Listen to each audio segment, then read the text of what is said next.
Welcome back for another video. One of the smallest red arrows ever last game week, 15,578th to 15,553rd. So the team dropped 25 places down the rankings with 60 points all out. Got pretty lucky with the Colwell versus Gabriel bench decision. That was a genuine 50-50. And although only 4 points gained there, it does add up over the season, as Colwell kept a clean sheet against Leicester, as did Munoz as well. Elsewhere, it was a really quiet game week. It was one of those weeks where we just had loads of players blanking. Semenyo, Trent, Riot, and Mbumo, Palmer, Isak, Whistle blanking for me. I mean, Salah versus Palmer for captaincy as well. Another really tight call and a very unforgiving outcome, as Salah scored 2 penalties, Palmer missed his penalty. Very unlucky if you captained Palmer. We didn't know, of course, until after the deadline that Palmer had missed training with sickness as well. I think had that been known before the deadline, I've got no doubt everyone would have been on Salah captain instead. So yeah, we've just had a Champions League night that's given us a lot to think about as well, as Liverpool were knocked out by PSG. So in other words, after the League Cup final, they're only going to have league games for the entire remainder of the season. And then we also had Trent going off with an injury, and that's given me a lot to think about as well, because I was strongly considering saving him on the bench for that Everton home game in Gameweek 30. So let's have a look at your biggest highs and lows sent in from last game week. FPL Rover says, how do you recover from this? Had an absolute disaster midfield that averaged 1.5 points per player for him. Palmer captain, Semenyo, Dango and Bowen. Igil says, Salah and Mateta out for Eze and Haaland. Finished on 33 points. This is absolutely brutal. I have to say, selling Salah before Southampton home is asking for trouble. Lucas absolutely smashed it. Scored 29 points above the average score with 81 all out. You got returns from Sanchez, 15 points from Cucurella, Salah captain, Clivert assist and the Watkins 9-pointer. Fair play. Bench disaster of the week goes to Hossam with 28 points on the bench. That's almost as much as Igil's total score. Henderson with 10 there, and then Raul and Murillo both with 8 points on the bench.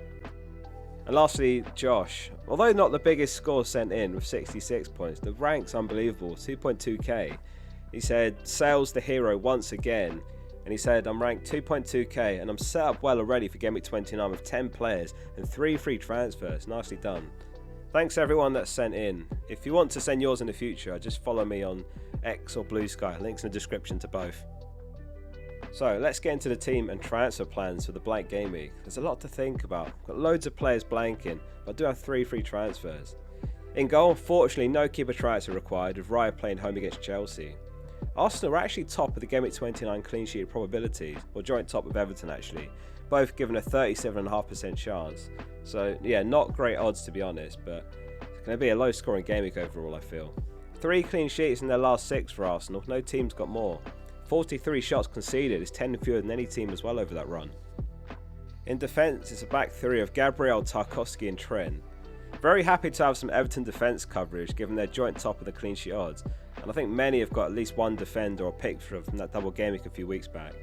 Honestly, if Tarkowski gets something out of this game for me, he's going to be a hero of the season after that 1 goal, 1 assist double game week 24, when he hadn't registered a single attack and return all season before that. I can't believe the luck there. So yeah, it's Moyes up against his old team West Ham. Can the Toffees keep their run of form going?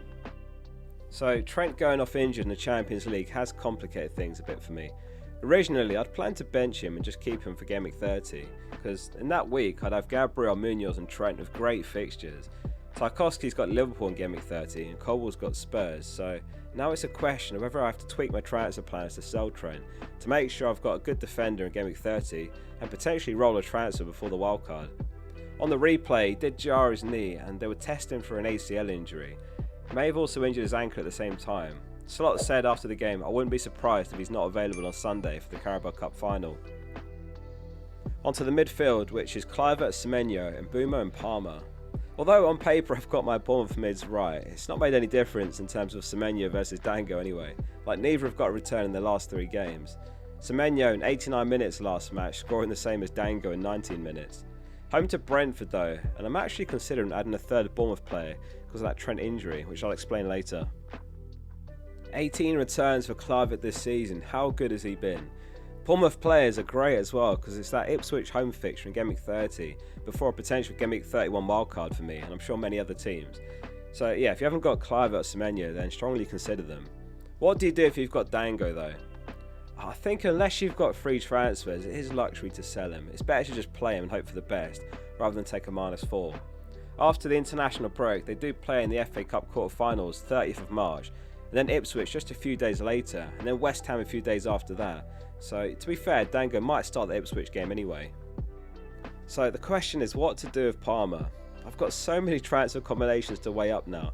Obviously with 3 free transfers there's so much you can do. Some of those involve selling Palmer to fund Haaland, which does seem obvious, but I also want Wood, so buying Wood, buying Haaland and selling Palmer's 3 transfers, but then that leaves the potential Trent issue on the bench. After all, he's got Spurs home in Gameweek 30 Palmer, which could promise lots of goals, so it's not that bad to keep him. Up front it's Isak, Strand Larsen and Wissa. So yeah, Isak's definitely leaving the team this week. He's risen from 8.6 mil when I bought him to 9.4 mil. So my sell price is exactly 9 mil, which means it will cost me 0.4 mil to buy back later, or 0.3 million if he drops. We've spent the whole season up to this point building up our team value, so I'm personally happy to cash in some for potential points. Points over team value basically. Like what are you going to do at the end of the season if you've just missed out on your mini league or the rank you want by a few points, but you've got an extra 0.4 million? I really don't think low team value is the end of the world either. I think it might be a bit overrated. Like, if I do wildcard later, and I can only afford Sarr instead of Eze for example, I don't think there's much difference there, or even the guaranteed loss of points. Like, even sometimes being forced to go cheaper actually gets you more points. Like, I remember last season as a recent example, I was absolutely gutted that I had to get Gordon over Bowen on my wildcard. Gordon was like 5.5 mil. He ended up getting 11 goals, 16 assists over the season, and he ended up being an amazing pick that most people were late to buy. Wissa's actually on the chopping block as well for me. Wood is definitely coming in, so it's a question of who's the other striker going to be, Haaland or Evan Nilsson. But yeah, in terms of Wolves, hopefully they see this Southampton fixture as a massive opportunity to really get them, and I'm hoping Strand Larsen starts as well after doing not much last match. Southampton have conceded 68 goals this season, more than any team. 131 big chances conceded is absolutely crazy at this stage. For comparison, no other teams got over 100 conceded. So, on the bench it's Fabianski, Colwill, Salah and Munoz. So yeah, Colwill's actually going to be on the bench for me, unless I don't sell Trent, in which case I'll have to start Colwill. My transfer plans are going to hinge massively on Trent news. Like if we hear that he's done his ACL or something like that and he's going to miss Gameweek 30, then I'll have to sell him for Vardiol. One transfer combination I've been looking at is Wissa to Evan Nilsson, Isak to Wood and Trent to Vardiol. The downside of this one is no Haaland, so no standout captain. It'd probably have to be Wood captain in Gameweek 29. Another combination which does involve Haaland is going Isak to Haaland, Palmer to Gibbs-White and then Trent to Vardiol. It doesn't necessarily have to be Gibbs-White, Bowen works as well, I like both of them. The problem is I won't own Wood for the next 2 weeks if I do this option. I know 9 game weeks is still a decent amount of time to go, but part of me is thinking just get Wood in as insurance against the rank swings. He was about 70% effective ownership last game week. I'm expecting that to be over 100% this week potentially, and it's going to be high again in Game Week 30 when they're home to Man United. Live FPL's got this really fun tool that actually counts how many players or how many teams are clones of yours in the top million. So, for example, in my case, in the top 1 million, there's 112 teams exactly the same as mine. So, in other words, my team's already very differential with all my players in combination. So, I was trying to think, what's the perfect transfer combination that covers all the bases? Number 1, I want Haaland captain for Gameweek 29, and 30 to be fair. I don't mind captaining him home to Leicester in 30. Number 2, getting Wood in.